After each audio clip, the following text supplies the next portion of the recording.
يذكر لي أحد مشايخي عن أحد كبار تجار الرياض، السند متصل، يقول: ذهبت في رمضان لأوزع زكاتي، وهو من أكبر تجار المملكة، توفي رحمه الله رحمة واسعة.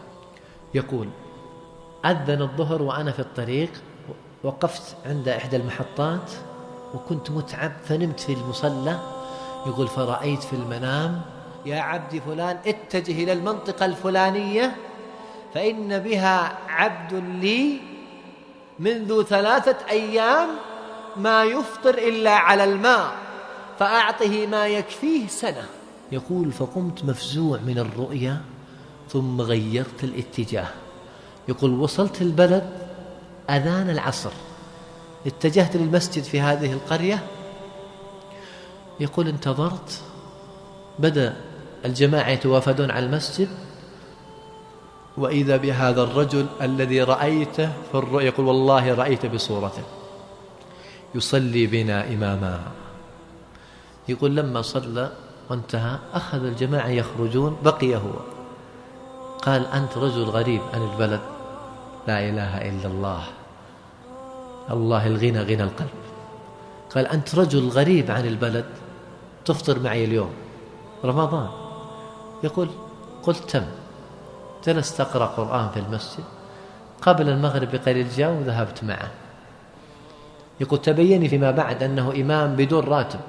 يقول: لما دخلت البيت، يقول: والله ما رأيت شيء يرد البصر، ما في فرش، أطفاله ما عندهم إلا اللي يستر سوآتهم.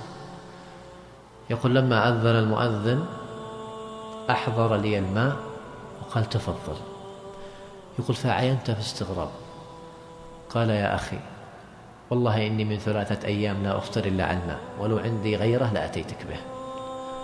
فتأثر هذا التاجر وأخذ يبكي، ثم قال له: أنا مرسل لك من الله. الله أكبر. يا أخوان، ما ذهب يترجى مخلوق ضعيف مثله، عرف الله فعرفه الله، فأرسل له من يعرض عليه داخل بيته وهو في عزة وكرامة وستر، لأن من يعرفه الله يعرفه الله، ومن يعظم الله يعظمه الله، ومن يرجو الله ينال رضوان الله. الله أكبر. لكن انظر واسمع وتأمل القلب المليء بما عند الله والزهد عن جناح البعوضة.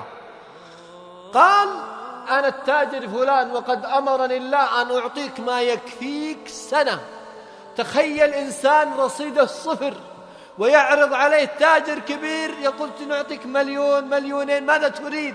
يقول: فما كان من هذا الرجل إلا أن بكى بكاء شديدا: يا فلان لا تفتني بمالك، يا فلان لا تفتني بمالك، وأخذ يبكي.